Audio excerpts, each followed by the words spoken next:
So if you're to drive straight around the island, it takes about 1 hour, so it's not too long of a drive. I think it's a total of like 10 miles to get all the way around.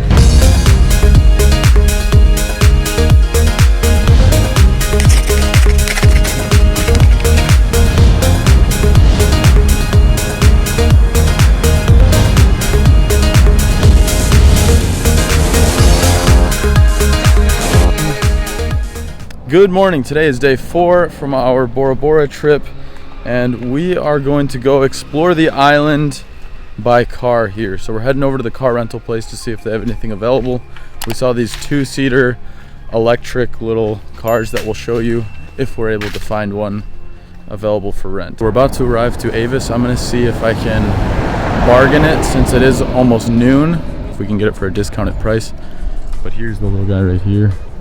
That's probably going to be our Bugatti for the day. So we were going to originally grab the little guy like we mentioned, but there's no AC in it, and it's the summertime here, so it's really, really hot. So we decided with this little red Bugatti right here, and I think most of the cars here are stick shift, so make sure you either learn or you'll have to take the little guy over there with no AC. I'm sure that one would still be a blast, but I mean, it's basically set up where you have to sit one person in front of the other. So it's not as, let's say, comfortable as this nice 4-door, 4-seater.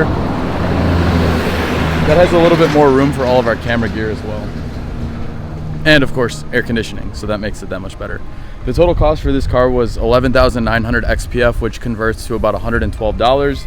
So it's 24-hour rental, and then they bring us back to the ferry that we're taking tomorrow, which is gonna save us 30 bucks. So it's not too bad to drive around the island. You do, of course, need to refill it with gas, so that'll be another, let's say, 10-15 bucks. Let's go for a ride here. Oh, it's super hot. So the seat is too hot for Chelsea, so it looks like I will be her Uber driver to start out the day. My chauffeur. How's the weather back there? Oh, it's nice and cool back here, thank you. All right, well, let's get moving. We have a great backseat driver, literally, no pun intended, who was like, yeah, it's the other way, and then I just turned all the way around. She re-looked at the map and we were going the right way. Back en route, let's go. You know you're in Bora Bora because everyone you drive past gives you a little, hey, hey, Hey! So if you're to drive straight around the island, it takes about 1 hour, so it's not too long of a drive. I think it's a total of like 10 miles to get all the way around. So we're gonna stop at a few different, let's say, recommended destination points that are on this map from Avis, and so we'll show you guys what this island looks like outside of just the beach. So fun fact, you know how Mac said that I was being a backseat driver and told him to go the wrong way to lunch?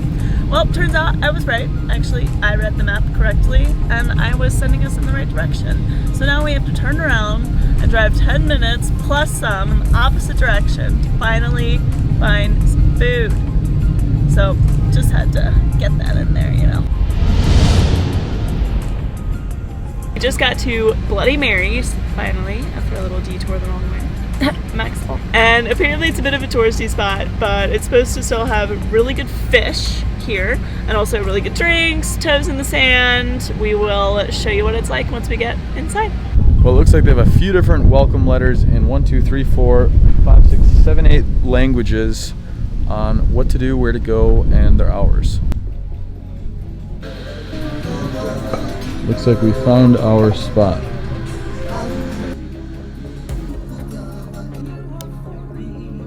So this place has quite a few different options for drinks. There's about 15 different cocktails priced around between $9 up to $18 for different types of drinks. We started out with a frozen strawberry margarita for Chelsea and a frozen strawberry daiquiri for me. And then for food, looks like they have quite a few different burger options, and then they also have quite a few different sandwiches, and that's going to be for the lunch menu. The dinner menu, they have more of their famous seafood dishes.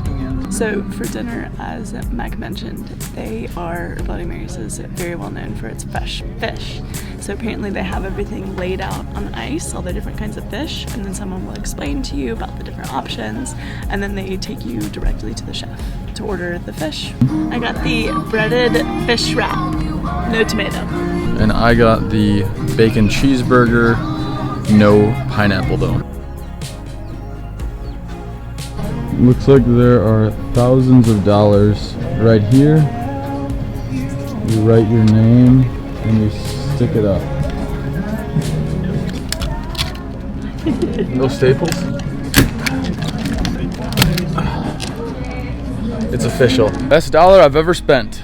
Now off to the next destination.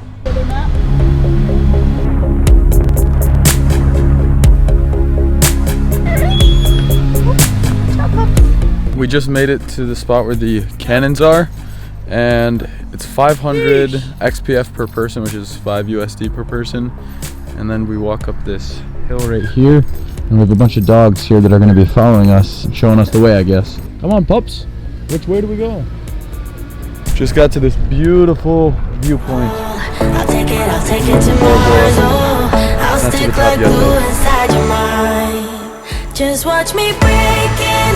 You'll swear you're falling into me. Touch me.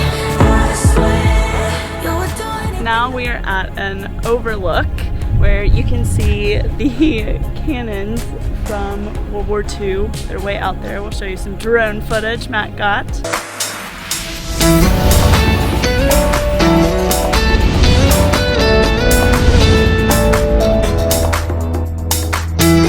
We are not going to venture out there because I would say that we're not exactly the proper attire for the hike through that jungle to the cannons. And we are pretty much getting eaten alive by mosquitoes. So unfortunately, we are making the decision to pass on going to the actual cannons. But you can still get a pretty good view of them from the overlook here, and also an incredible view, as you can see.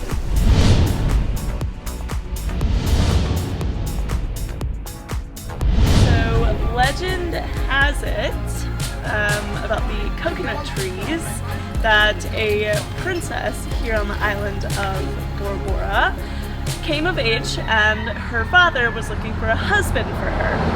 So the husband that he found, or potential husband, was actually the Prince of Eels, a snake-like sea creature. And the daughter was mortified. She did not want to marry this eel. She hid in the cave of a god here on the island, and the eel found her, the eel prince, and the god chopped the eel into 3 pieces and said that if she took the head of the eel in a bag home to her family and did not put it on the ground on the way, then the curse that the eel had put on her, which was that she would eventually kiss him one day, this curse would not come true. So on her way back to her family, she didn't listen to the god's instructions, and she put the head of the eel on the ground while she washed off and got some water in a bay. And the ground immediately opened up and swallowed the head of the eel. Legend has it that after that, a tree grew there, and years later, there was a huge drought on the island, and there were these fruits coming down from this one tree that people discovered. You could open that, and it looks like it had 2 little holes, like little eyes, and you could open it and you could drink out of it. So the princess was doing this one day, and she drank out of the coconut, and the curse came true that she kissed the head of the eel, or the coconut. So that is the legend of the coconut tree, a Bora Borean legend. So we're ending our driving tour around the island here at Bora Bora Beach Club with a final beer here for the night during the sunset. Our final conclusion for the drive tour around the island is that there's really not too much to see when you're driving around. Where it's all at is on the beach, looking at the sunsets, being out on a boat. We're definitely happy we drove around the whole island to see that aspect of it.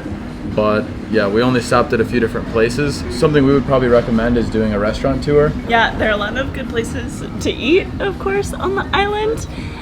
If you're into art galleries and things like that, there are actually a lot of art galleries around the island, is what we found. Avis, the rental car company, provided us with a map, and it shows you different landmarks and different history and things, which was cool. But yeah, just as Max said, there's not too much to see, but even just as you're driving around the island, everything is beautiful. So you can't really go wrong no matter what, but there isn't too much else going on outside of the beautiful landscapes, but you don't really need much more than that. So tomorrow we are going to meet up with Mark and Liz, who have a bunch of hotel points built up, so they were able to snag a couple nights at the St. Regis. So we're going to meet up with them tomorrow, and we're really excited to show you guys what it's like on one of these luxury resort hotels here in Bora Bora. Thank you so much guys for watching. That wraps up today's video. We'll see you in the next.